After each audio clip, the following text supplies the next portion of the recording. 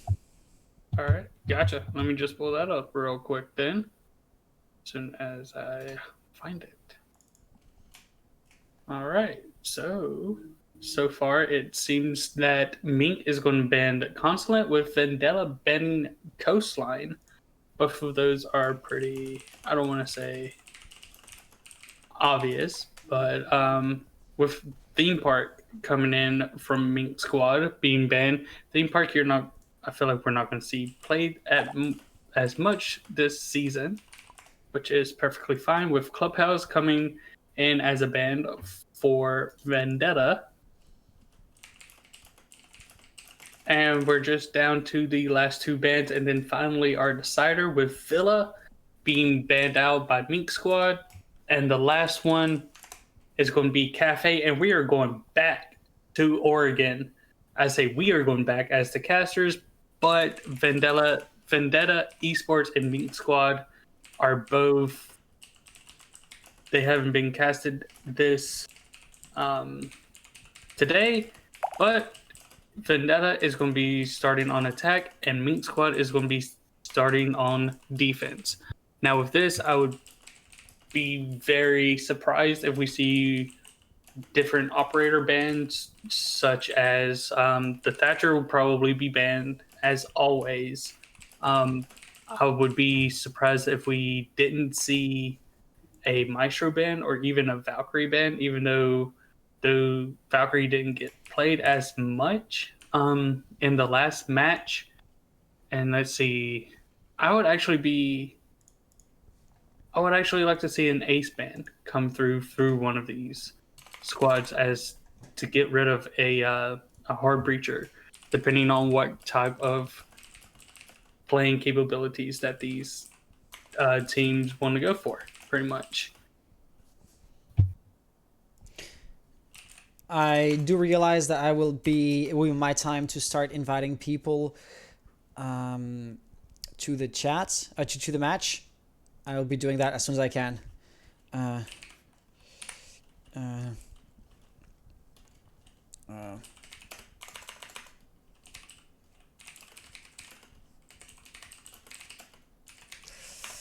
Yeah, so sorry.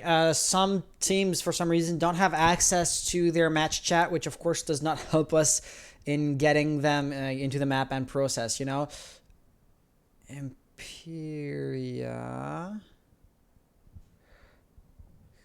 Team Imperia. You are wait a minute. What's happening here? So Optify Imperia, place for Imperia Army. Okay, am I blind? Imperia Army are here. Okay.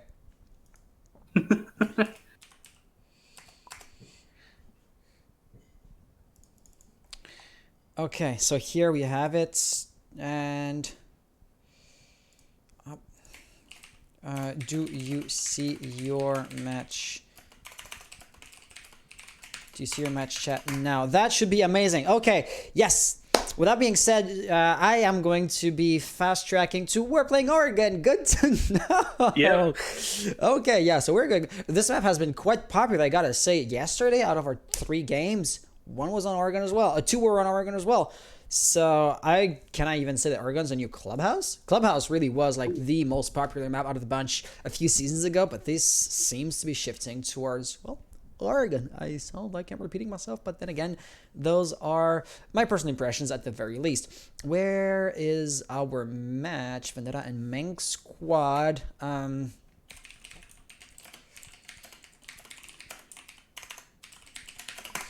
So I'm going to need their Uplays, but as far as the other, okay, an IU. Okay, that's awesome. Let's invite them real quick.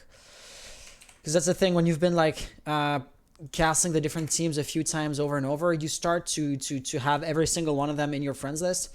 But this is our first time casting like this current roster of Vendettas. Let me just create a custom match though, because without a custom match, I can hardly invite them. They would just be joining my squad. And let's just say we're not going to be hitting ranked right now. Create as a spectator, Central US. Always make sure to specify, or to make sure that you are on CUS. Server is being created as we speak. Let me just mute the game because you don't need to be hearing the little sounds when we're navigating through the menus.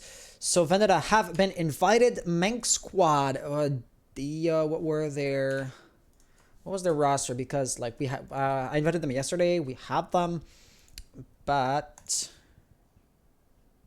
Catharsis is playing. Okay, should have Catharsis in my friends list.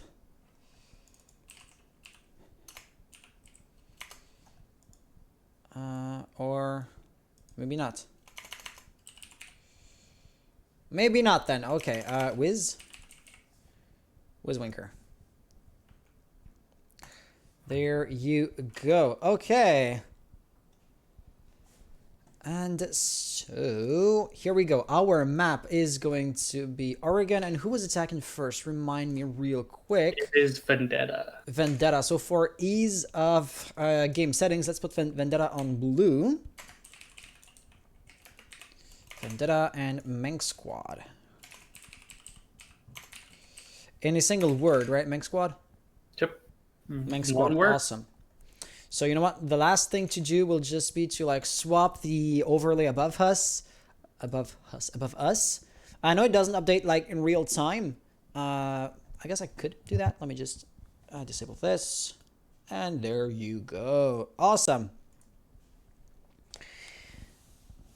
So, yeah, the players, you guys can't see the screen, of course, but the players are joining in. We have 8 people in so far. So, I mean, it's just a matter of getting like the 2 last players to join in, and we're going to be good to go. Let me use those a few seconds to just make my round. What are the rules about the time, like for bands? So, oh, sorry. Yes.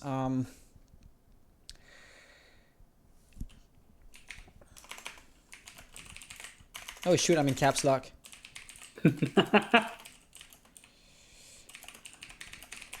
But yeah, so there's a team not banning, and I know who they are. So let me just poke them on Discord.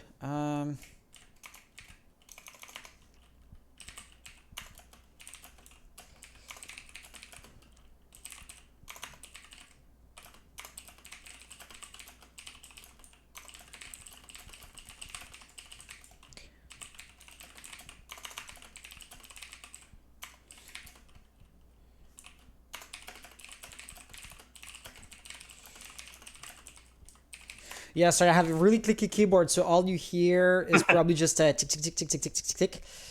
So the map ban has been given at 7:42.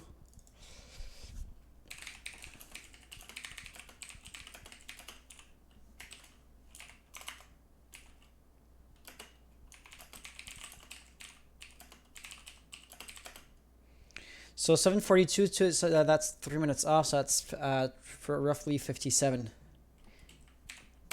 They got 3 minutes to submit. They got their 3 bans. minutes left. Yeah. That would be very unfortunate if they didn't do their bans.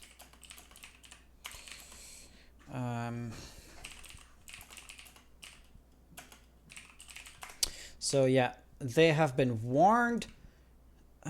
So that match is saying add us, add me, add this guy. That's my Uplay. That's my Uplay. Okay, so the other matches are going pretty well, and then we had a team forfeiting. So okay.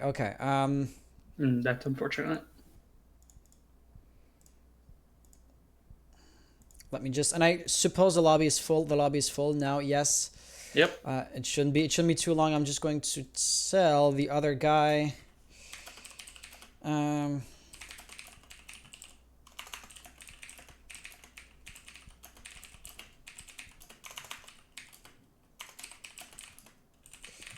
They'll be there.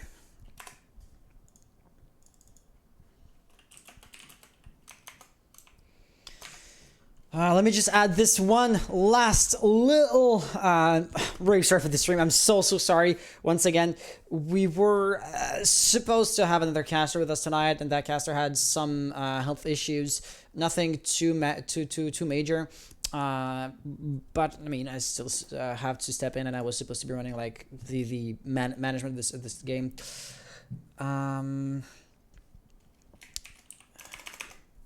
Great. So they're here with 2 minutes to spare. There's not going to be a no-show on that one match. I am going to let nature run its course. And let's unmute ourselves in here. Okay, so I'm done managing the other map bans. Welcome back into the game. Are you guys ready to go? IOU are ready, Wizwinker. All right, well, you know the drill. Good luck, have fun, and may the best team win. All Without right. further ado, let's jump right into it. And me saying right is like not as quick as it could have been. So here you are. Oregon again, potentially, and I would actually say likely for the last time, because as you may know, the schedule of the night was supposed to be, hey, we have this one extra like slot. If there is any needs to have a tiebreaker, well, then this is when we're going to be running tiebreaker. However, thing is, we have like a 4 or 5-way tiebreaker because this is pretty much like the mid-range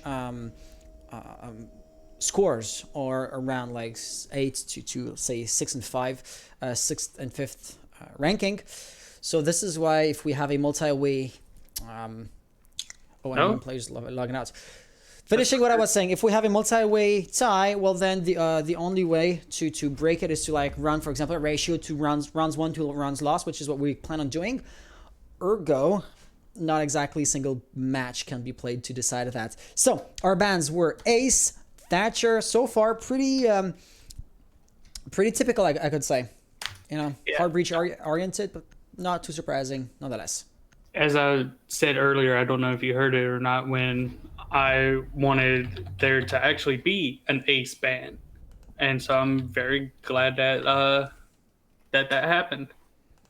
Nothing against Ace, I like playing him myself, but it's going to give the attackers, which is Vendetta, starting off. How are they going to be able to get the walls open now? They have Thermite and Habana and Maverick, but also you're going to see the Malusi ban come by, which is, I don't want to say it's actually too surprising.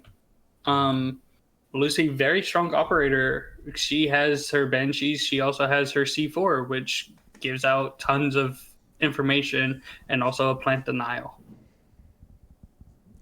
Yeah, absolutely. Those two operators are, I dare say, both of these bans are really potent. I mean, because of course you're always going to go for the best operator bans possible, but it's a double-edged sword if you ban, I'm going to say here, Ashe, because an enemy player is really good on that player. That's what you would call a target ban. Don't have to go into the specifics of that, but a target ban really is going to affect one team more than the other. But if you use like really, or if you ban really important or really basic utility-based operators such as Thatcher, then this can really have an impact on both teams just as much as it would have on your team.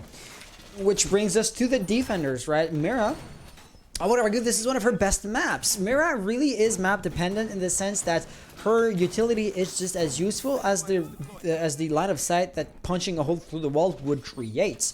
And as such, not every map is going to lend itself that well to Mira. Some better than others. And I mean, there's always a way to shoehorn her into a composition. But, you know, Oregon is really, I said that before, one of her best. And Malusi is falls a bit into the same category, because you want to ideally have open areas, because if it's too small, too cramped, well then you're going to have access to the Banshee too quickly. Dino's playing aggressive, trying to find those drones, but they're not there. And yeah, so that's just some. Oh, was that a spawn peak? Oh no, that's a hard breach limited, no. Of course, South is just going to get revived here, but that's besides the point. Hibana is going to be low on health for the entirety of the game, and that can have impacts later on. And I'm actually very interested, as we didn't get to see the Wamai in the last map because he was banned. But they are bringing that Wamai Jaeger combo just to soak up as much utility as possible. And you're going to see Ying right now with the Wamai. He's going to catch that Ying device and just set it off right in front of whoever's throwing that, whoever's around. And that, of course, is going to be Dia, the smoke. I mean, it was to be expected. One thing that surprises me a little is that there's only like the one piece of barbed wire. Of course, smoke canisters being popped, and then the toxic babe is being responded with. But IOU just using the smoke as a cover for the line of sight, and he's pushing in, but that gets caught by a magnet, and Ace is still on. Of course, that gets destroyed right after, or the Evil Eye, sorry, still on, gets destroyed right after that. The Netta are playing pretty aggressively, and it's really a breath of fresh air. I mean, yeah, comparing that push to what we saw in the previous match, they were a bit slow, a bit too methodical for their own good. On top of that, the players that remain are Plant Denial. Dio with the smoke canister, though he only has one remaining. And Maestro, we saw one UI get destroyed, the other one seems to still be intact. So, I mean, Vendetta have a lot of time to work with, and Mengsquall are pretty much well equipped to deny that push as much as can be. Catharsis playing way too aggressive and paying the price. Losing a gun really is a big handicap at this point, and just like that, Diffuser is going to get planted. And it seems that the defenders know that it's going to get down, and the diffuser is actually going to be planted with them running off and just going to watch the diffuser from afar. As you see Mac and Cheese watching through that hole he's already burned, and Dio is going to get killed. So that leaves us with a 1v2 situation. If somebody could pull it off, it would be Maestro. You know, the DAL is really, really a heavy hitter. But it doesn't matter because the enemy gun is just as deadly as your own. And was it Cena? No, Cena really is only on the kill cam because his teammate got put down. And it seems like it's more aggressive than what we just watched in our last game. Absolutely, yeah. A spawn peak. You know, they knocked down the Habana within a couple of seconds, and that put the attackers at a very severe disadvantage, even though they ended up winning that round. And so it wasn't too much of a disadvantage, but I think the defenders are getting a little bit too aggressive. When Catharsis peaked in that Maverick hole, he didn't need to do that, and he got punished and killed. And that was one of the reasons that the diffuser was able to go down in that moment. So sorry about my being slightly sidetracked. I was receiving another bunch of questions from players. I'm not gonna delve into that because the question, it wasn't exactly an issue, just like making sure that they're respecting the rules, which it was, which, you know, I mean, and all in all, they were just like taking their precautions to not get it in trouble, and that still was taking a bit of my mental energy away. With that being said, Meng Squad really are going to have to be a bit more defensive on this next round because their opponents were pretty efficient with you know, establishing map control. No roamers to worry about, so there's no real possibility for established map control to then be lost by Vendetta. And all around, if you plan to not roam, your anchoring strategy has to be a bit stronger than what it previously looked like. And as you were basically saying, they do need to slow it down just a little bit. Get the attackers worrying about where people are. It doesn't seem that the defense are really roaming as much as they're just staying on site as much as possible. And so they're not really slowing down the attackers, and the attackers can just flood site. Mm-hmm. And it's not a criticism of the defense per se, right? If you're not playing with roamers, that's fine, but then you have to be really confident in your capabilities of slowing down or delaying the attackers for 3 full minutes by having no buffer room to fall back on before the attackers are actually on OBG itself, or you have to be comfortable enough with your gunplay capabilities to just outgun your opponents. And like we said before, a gunfight or any specific engagement is pretty much a 50-50 coin toss, so playing off of gun skill alone is slightly risky. And I'm pretty sure that Nomad just hit his teammate there with the Nomad device, and that's going to be... Seems likely, yeah. Not Sorry, useful I did at cut you all. off, though. What no, is you're Dio fine. doing? What is Dio doing? Okay, dying apparently, but that's going to be a frag and an unconnected or a different refrag happening. The score line is still, or the man count is going to be 4-4, as Mac and Cheese is opening up that line of sight. Of course, Ben Clue is going to react accordingly, but that really does distract him as he got the first kill of that round. While the angle he was watching before now no longer really is held, and that could have, you know, repercussions later on. I hear a grenade being cooked. Let's see how it bounces off. Yeah, minimal amounts of damage being dealt, but the thing is, that's a perfect distraction for, let's say, a Sino to funnel in. And I'm not 100% sure what Dio was doing, as Wiz is going to get the kill on Lau and is now a 3v4, make that a 2v3. They're getting his kill as quickly as I can speak in that situation. So you only have the Maverick and the Sophia of Vendetta, where you have, let's see, the Wamai, the Bandit, and the Maestro. The Maestro dead in that sense, as now those Maestro cams cannot be utilized, as Zeno is going to die to Ben. Yep, leaving us in the 1v2 situation. Mac could still try to get the diffuser planted, but of course it'll leave him vulnerable. He doesn't exactly have the time to do that. But then again, Catharsis isn't pushing in, and he does not seem to know where it is. Oh, he sees that. No, he doesn't react to it! He still gets the kill. That would have been embarrassing if Catharsis was to lose that. And therefore, fortunately, he ended up getting a kill, which, once again, he really had no right to not get. Defenders win. Catharsis is very lucky as to him getting that round win, because he was looking the complete wrong way. It seems like there was no communication between the two remaining defenders as soon as his teammate died.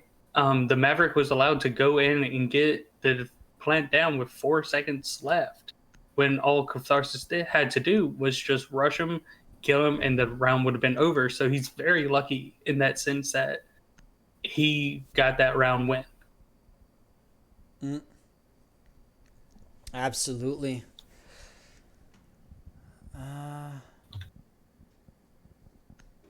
And so now we're actually going to see, instead of a bandit, an echo being played, which now they have, it seems, 3 possible 4 plant denials. So they have 2 C4s, and also with echo, he can send out his yokai drones and send out a blast. That's going to stop the attackers from putting down that diffuser.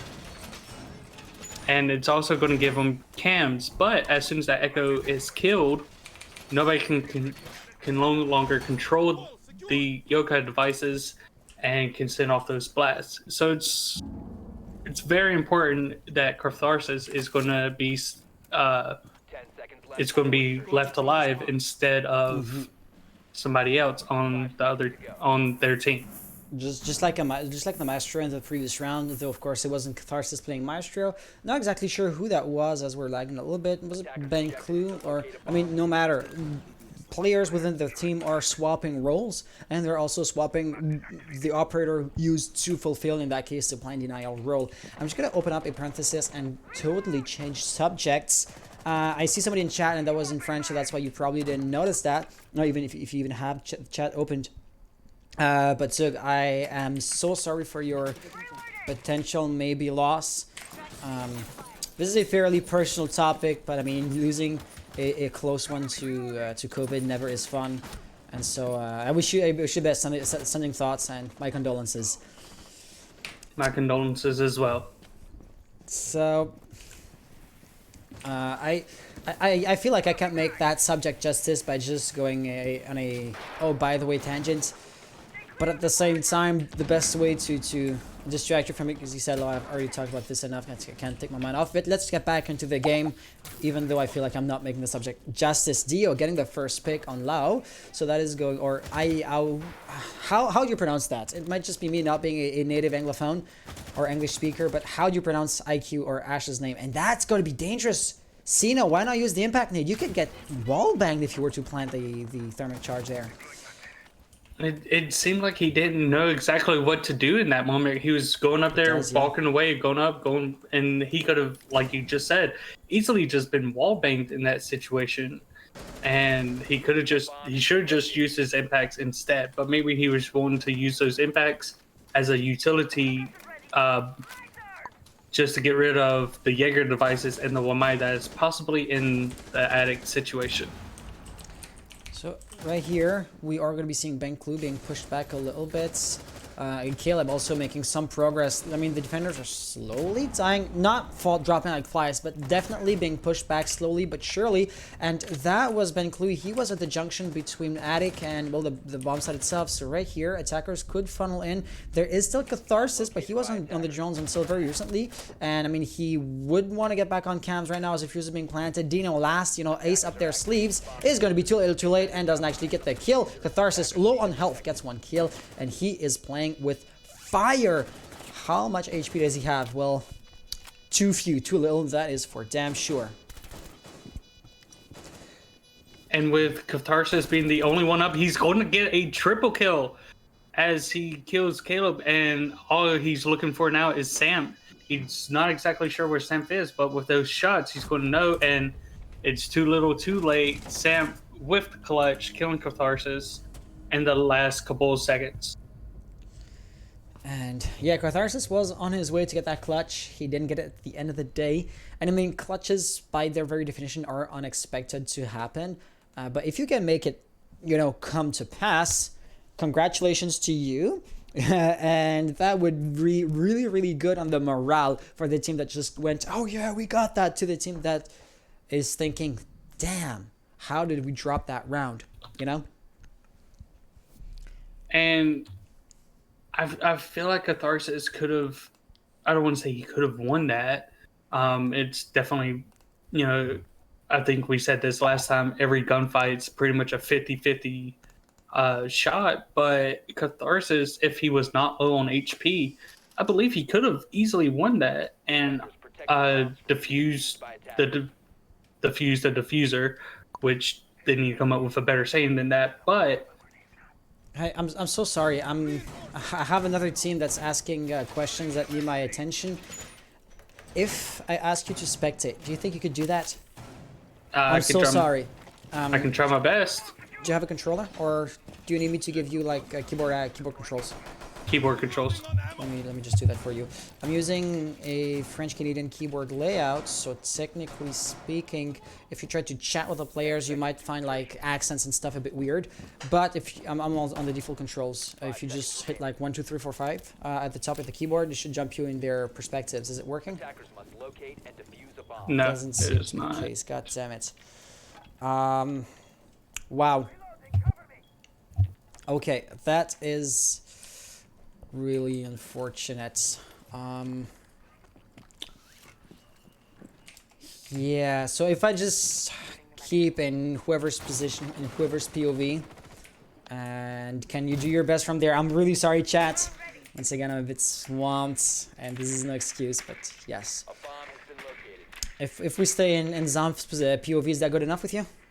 Yep, sounds good to me. Thank you so much. No problem. And it seems that the defenders are going to go back to that second floor. When they repeated sites, they ended up winning. So maybe it'll look like it'll be trial and error, unfortunately, for the defenders, where you don't want to do too much trial and error because it's going to end up in you losing that round. But it seems like they know exactly where that echo is, and Big Cloud's going to try and shoot his own teammate as Catharsis is down. That's going to be really big, as Catharsis was the owner of the yokais. Echo can no longer move those yokai drones, and he can no longer shoot the attackers, as they try to defuse the bomb. And with Lau, he's going to get a double kill on Dio, who's now playing the Mozzie. There's still plant denial happening with the Cade, C4, and also the smoke grenades, as he has used only one. Each smoke grenade lasts about 15 seconds, and he's going to pop another one, with Sinu getting, or I'm not exactly sure who got the kill, Popco getting kill on Sam outside big window. And so the defenders are not exactly sure actually they know where the attackers are coming from, with Wizzy going to get the kill on Caleb. Allow is going to go get a triple kill on Ben. Quad kill, looking for the ace with one more kill left on the Jaeger. Wizzy is going to get the kill down as the diffuser started going down.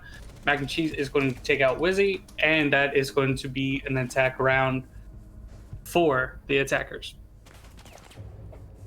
Okay, I am going to be back eventually. So here's the thing, right? The players can have different gamer tags on Gilded as they could on Uplay. So now the question is, are they using illegal players in their team, say compared to yesterday, for example? So I'm going to have to pull up a MOS file to look at the screenshots, to look at the composition and compare it with the current composition.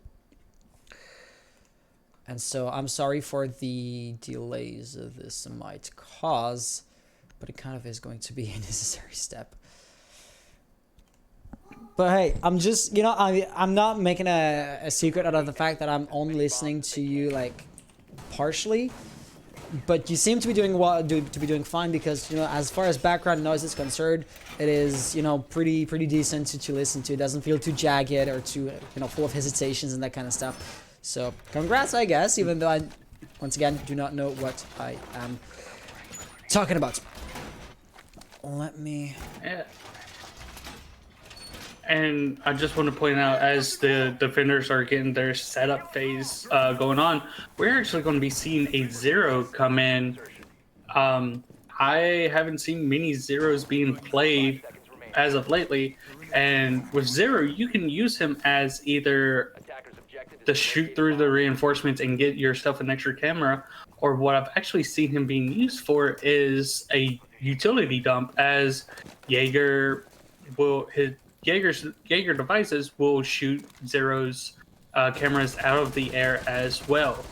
And there's going to be a very quick kill as Leo kills Wizzy of the Jaeger.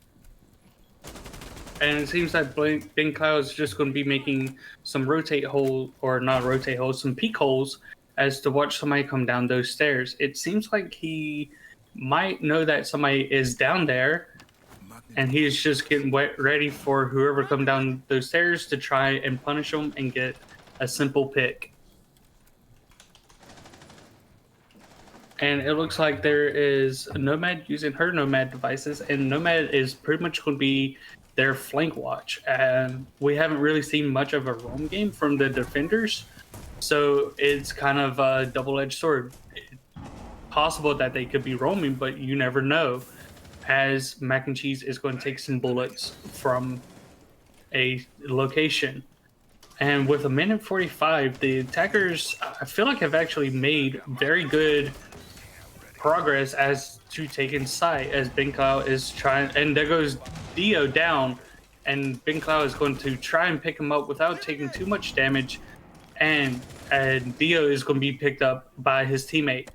So, fortunately for Dio, he's not going to be out, but he is also out of smoke canisters, as Ben Cloud is getting flashed all too high heaven. He's going to get a kill on Caleb, a very nice headshot, and that is going to take down your Nomad.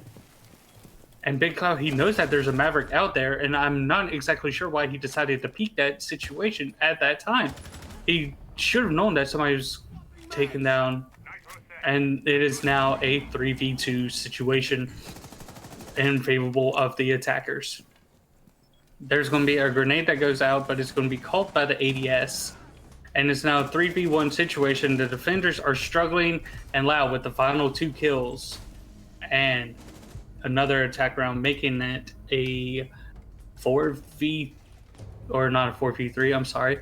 A 4-1 situation, which is not looking very good for Mink Squad. It is a 4-1 situation. The defenders, I believe, are getting way too aggressive. There's no reason that Ben Cloud should have, and I really hope I'm saying that right. If I'm not, somebody in chat will, somebody will correct me, hopefully. Ben Cloud should not have tried to swing and peek that Maverick, as he should have known that somebody was watching Maverick's flank. I believe I'm back. So I just gave a final judgment. The players are probably going to react to the final judgment. But yes, moral of the story, you can't actually have a player play in 2 different teams, especially if the second team the player is registered to already is qualified through them having played in the previous season, having performed decently well. So, not naming names, but the players will... well, in their game chat, they're going to know what I'm talking about. So yes, you can't be registered to two the separate teams at once. That doesn't work like that. But with that being said, okay, I have missed quite a few things. This is not looking good for Mang Squad, okay, because this map would be considered defense-sided, and yet the attackers have 4 rounds under their belts. That's something, right? It is something, and what you pretty much misses. I don't know how much you heard me talking, as much as I like to Not much. talk to I'm myself. so sorry. I'm so sorry. No, you're perfectly fine. The defenders are just getting too aggressive. It seems like there's almost no communication as well between everybody. There's actually not going to be a smoke play, as I don't think the smoke's been very beneficial to the defense, Seconds to insertion. as they have gotten down the diffuser every time except for Seconds remaining. once, and that was the last time. Attackers are moving out to I believe the 5th round was the only time that the diffuser hasn't gone down. I could be wrong. Somebody in chat will correct me on that one. And unsurprisingly, the team that is being judged against or in disfavor of is contesting. So the conversation continues. But I mean, if a roster hasn't been updated, like if the roster that's already registered hasn't been updated, well then please do update it. You saying the players have been playing since yesterday, that's no defense. If I didn't catch it yesterday, that's on me. But now that the issue has been brought to my attention, I can't ignore that.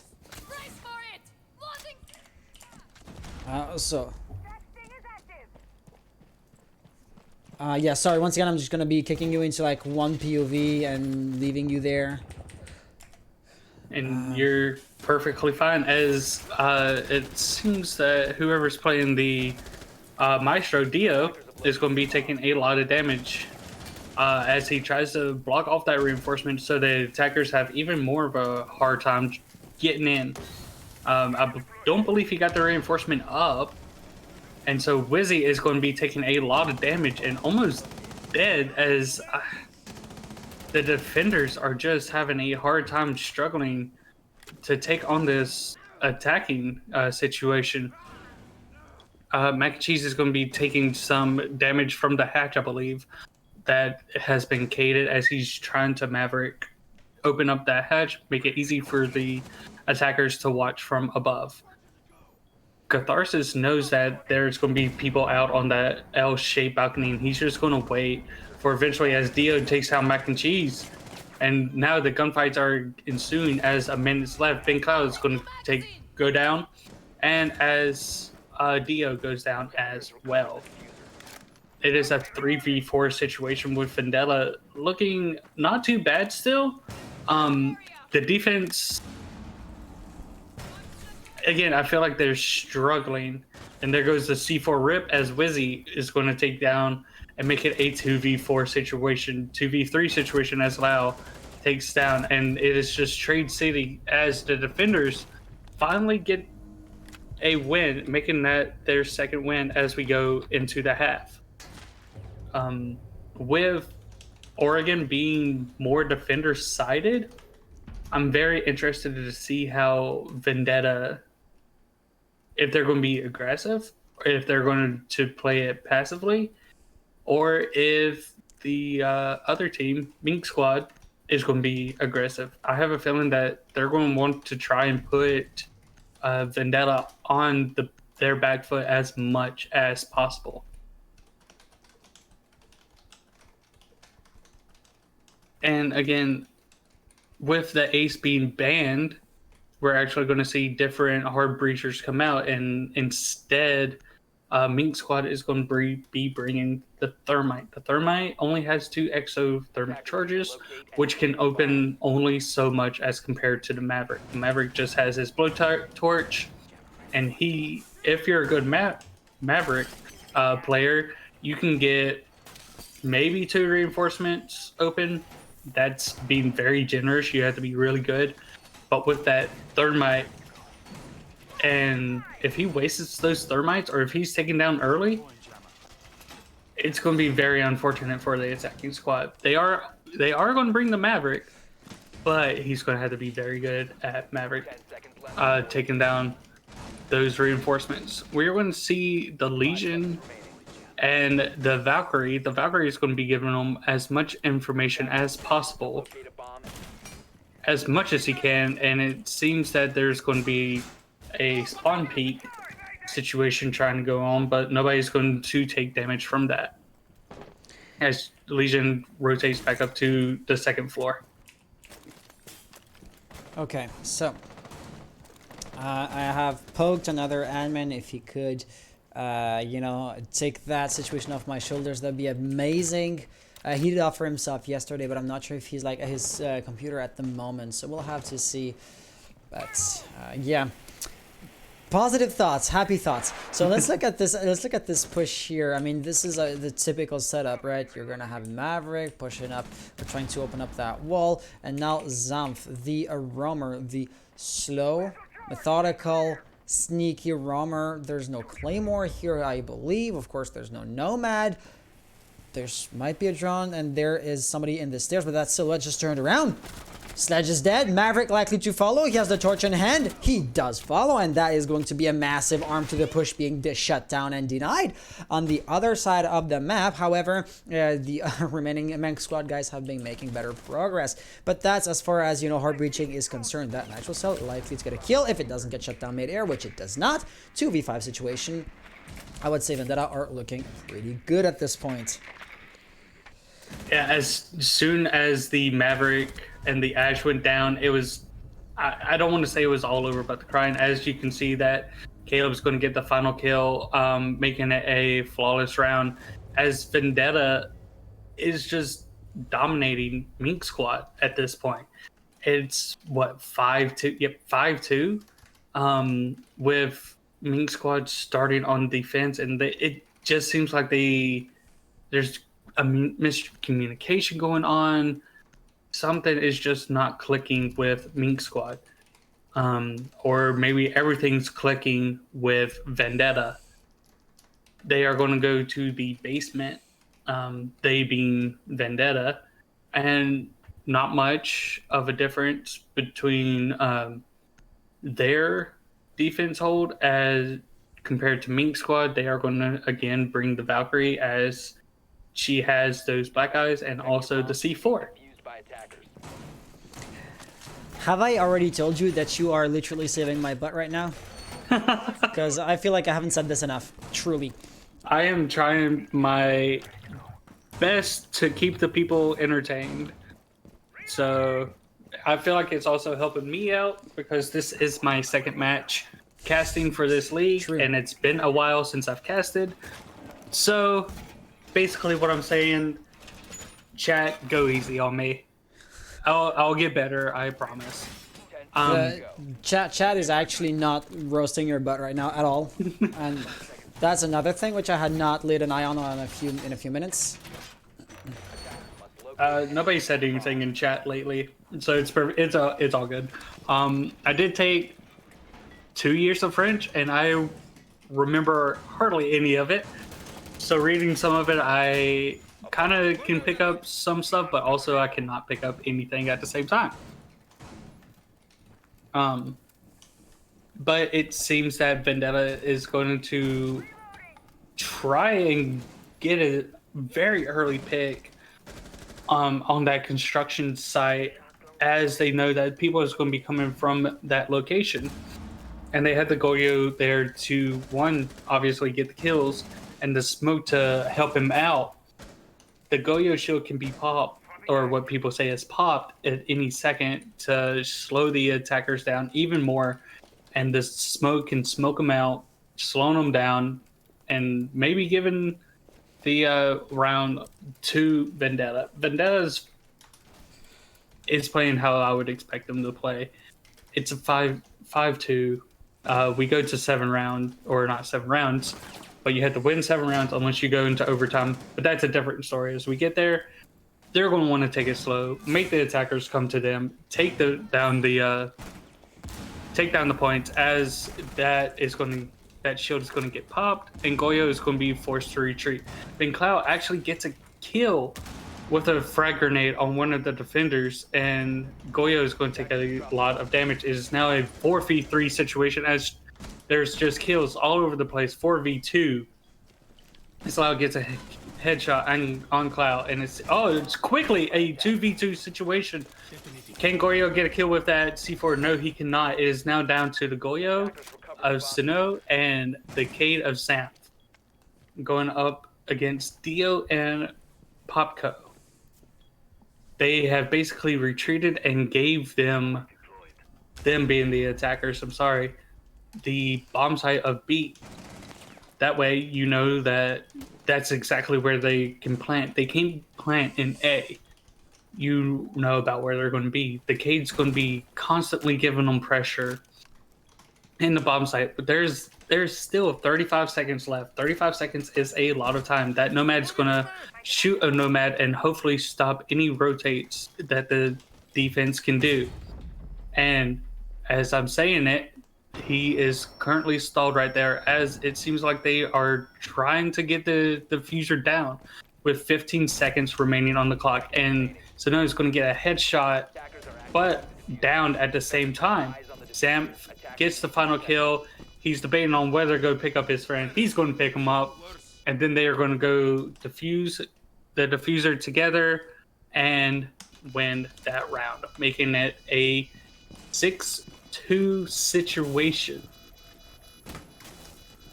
And it seemed like he was just playing around and trying to headshot. Bomb defusing attempt failed. What surprises me there is that was very much just the defenders, as I said earlier, just sitting there waiting for the attackers. In Siege, you either have to kill all on the other team or get the diffuser down and hopefully it will go off. In that situation, the defenders knew that they had to just wait for the attackers to start planting the diffuser, get the kills. They are now going to the last bomb site that they can go to, as they have won the other two. And once you win the bomb site, you're no longer able to go back there. And it is match point for Attackers need to locate and defuse Vendetta. bombs as Vendetta 6-2 situation would be. They're feeling very comfortable at this point. And I would believe as we go into the 9th round. So, I've been waiting for you to finish the sentence, but of course you were you were basically conditioned to take all this space. So I'm gonna have to interrupt you. I'm back. And All right. the good news is the other admin, like, it took him 5 minutes to see the message, but now he did see it. And I am officially back. So just keep an eye on the discussion to make sure that everything is going to be going according to plan. But I should be back, and I do see a silhouette at the top floor here. Zamf trying to go for a spawn peek, but nobody spawned there. So A+ for efforts. The results won't be happening, but then again, that is out of his control. As you can see, the push seems to be unilateral. I mean, the attacker is hardly splitting up to, try to exert some kind of pressure over multiple angles. Zamf right here falling back pretty quickly, and of course, there's a rotation here being cut off.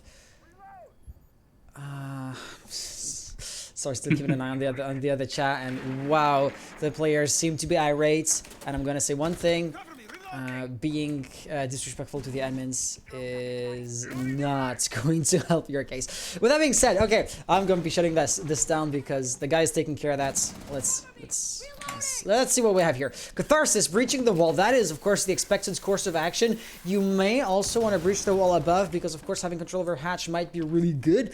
And actually, I'm going to go the other way around. If you do not have control over hatch, how do you expect to push through the opening that Catharsis just created? It would just be a pipe dream at best. I believe I saw a red dot here.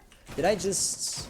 No, I didn't invent that. Okay. By the way, see now, red dots are revealing your position. So Catharsis probably knew. Was it Catharsis or somebody else? I am out of touch. But yeah, so they're funneling in. They now have realized there's nobody there. And Mac and Cheese is roaming in the basement floor. When does it go your room? Tonight, apparently. And hey, if it works, who am I to judge?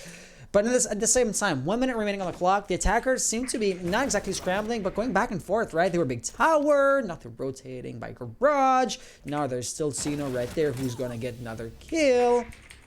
And that's gonna be a refrag actually. Okay, with the castle barricade, Popco can actually go and finish this one off, except if you like impact near the thing. But I don't believe he realizes that he put the player down. The blood trail should absolutely indicate that the guy's dead. But oh no. Oh no. Oh no. Is it gonna? No, it doesn't. Okay, and that's not a fuser lost. So Ben Clue, though he has control over OBJ, and Cino is still down. Hatch control, top floor control is exactly what I was referring to before. And that is going to be a GG for Vendetta. As I was saying before, it seemed that Vendetta just kind of walked all over Mink Squad. Mink Squad didn't seem to really. They had potential in a couple of rounds. The round before, where it was the 2v2 situation. They had potential to win that. They had potential to win a lot of the rounds, and it was just unfortunately the other team being better and having a more communication in that sense, and that's very unfortunate for Mink Squad. That situation is still ongoing. Okay, yeah, so congratulations to Vendetta. I was so absent the entire time. I guess I would better let you talk. I mean, was it a 7-4? No, it was a 7-2, I believe. 7-2, okay. You know what, the cat now is gonna have to get off the table because I now truly need to access my keyboard. Stream up. Yeah, it was a 7-2 game. Awesome. Okay, so the interesting thing is at that point the stream would be more or less over, except it was this game right here. Vendetta won, right? Yes, Vendetta won. 7-2, and except if we have to run a tiebreaker, that would be it for the games tonight. And my question regarding that becomes, what do the ranks look like? And at that point, we have a three-way tie between the 7th, 8th, and 9th ranked teams. But, I mean, at the same time, Mank Squad would be the 8th at this point, okay? The team that just lost here. Yep. However, the other teams may or may not have finished their games yet. And there's also, I mean, the possibility that the team with one less points wins their match, and they also get added to, like, the tied teams list. So my reaction regarding this would simply be to, hey, we're going to have to wait and see how it goes. But at that point, I feel pretty comfortable in saying Ascension, Airstream, Team Divinity, Salute Esports, Vendetta, Eclipse Surf are virtually guaranteed to have a spot in the main season, and it gets a bit muddier when you go lower than that. Yeah. So those are basically the names that are very, very likely. I mean, Ascension, there's no way they get dethroned at this point. Are basically guaranteed a spot in the main season. For the other teams, we will see. And I would rather not keep the stream on for this other protest match yet has to properly start, so I would rather not have the stream be on pause for like an hour to see how it goes, to then maybe, I don't know, let's see, restart the match. And so therefore, I think this is basically going to be it for tonight's stream. I will be sure to let you guys know of everything on Twitter. Now that the stream's going to be over, I'll have the free time to actually post something over there. I would say thank you very much for watching and all that good stuff. But hey, Duel, do you want to actually debrief the previous match? What went well? What went wrong? How and why did Vendetta manage to beat Mank Squad this badly? Because they were tied up until before Vendetta won a point by me entering the scores. They had just as many victories as their opponents. So this matchup should have been pretty well balanced, and yet it wasn't. So do you have any clues regarding that? I think it was just Vendetta was better tonight than Mink Squad. Mink Squad just seemed that they could just never get anything going. They started on defense, and it seemed like everything was going right for Ascension. I think I actually got those. I think I got Ascension wrong. I did. It's Vendetta. Ascension's number one. Um, but it just seems that Vendetta was doing what they needed to do, and everybody did their roles well. They were communicating well. Unfortunately, we can't hear the comms, but it would be amazing if we could.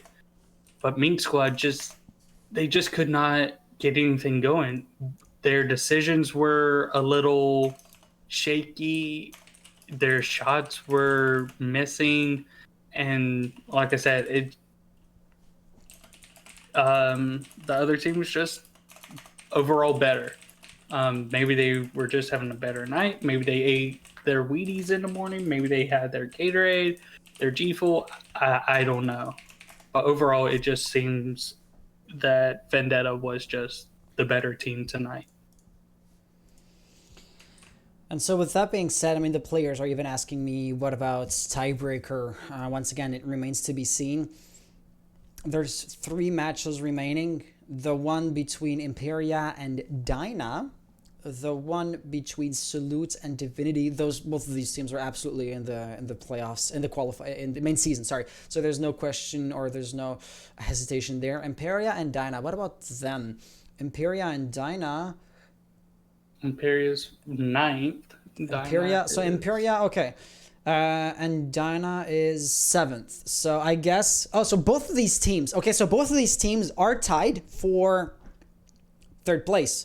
For 8th place. I mean, rank 7, 8. You know what? Let me just show the screens. Actually, that would make things a little bit easier. I'm sorry, you're going to be losing your cam, Joel Brooke. If I use like the UI or the overlay I usually use when I'm streaming myself, this is the bracket as of now.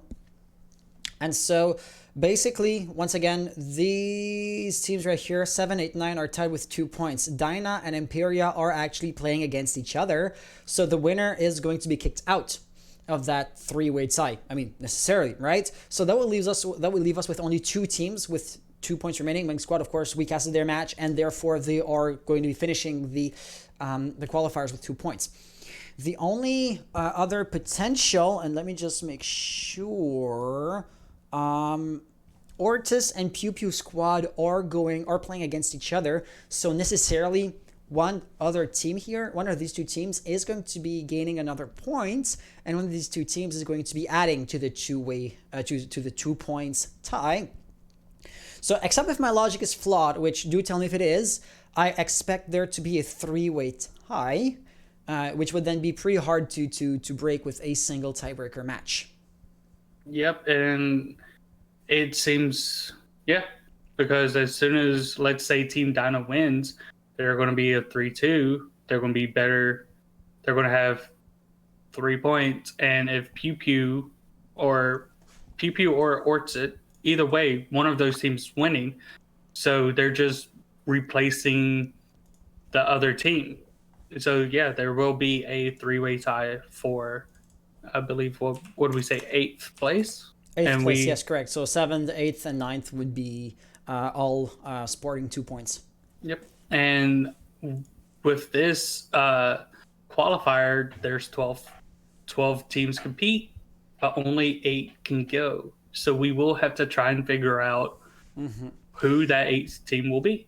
So, I mean, if every team has played against every other team, suppose a round robin format with only 3 teams, it's then easy to have like this rock paper scissors setup. If like one team was able to beat the 2 other teams, then no questions asked.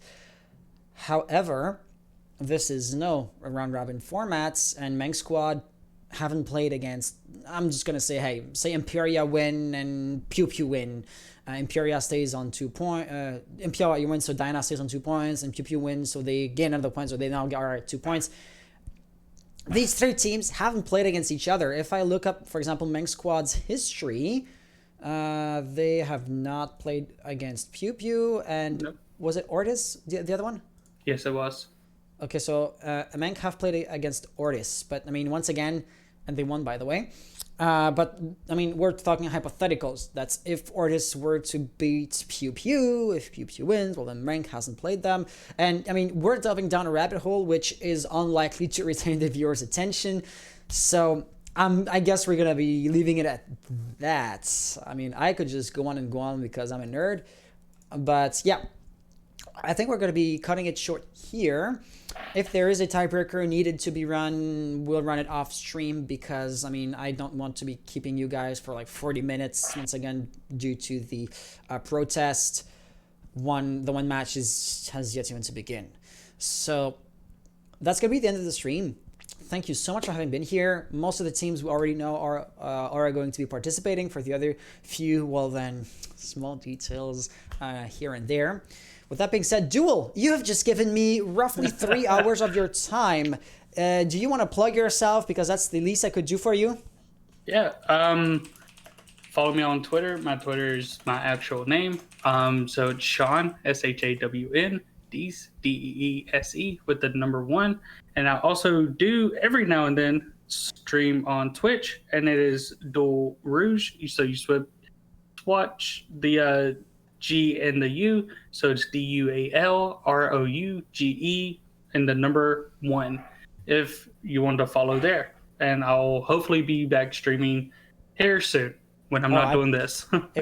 If you enjoyed the nights, I totally plan on having you on again. So thank you so much, everybody. I can't wait to see you guys in the main season, but actually the next stream that's going to be on this channel is going to be the division drawings. So as you may know, we're going to be playing with a double two-stage GSL format, and basically out of any given league there's 8 teams, and we randomly draw 2 groups or 2 pools of teams. So the next stream will be me just like sitting on a random number generator and just like picking teams on group A, picking teams on group B.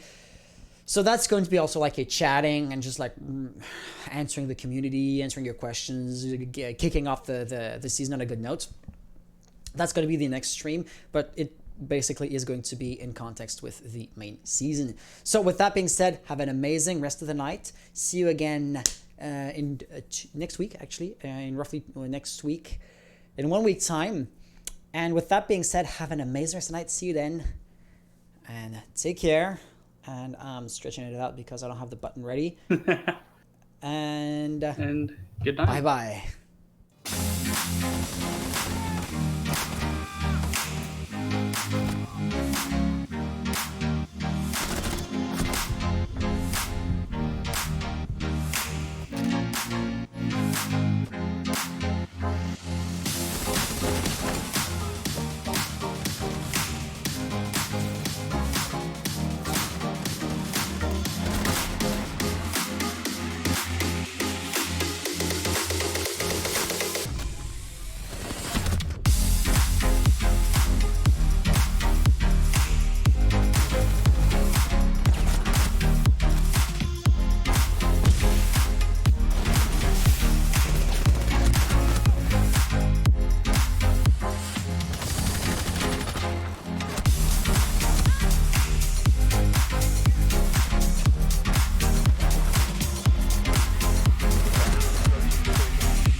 Attackers are active.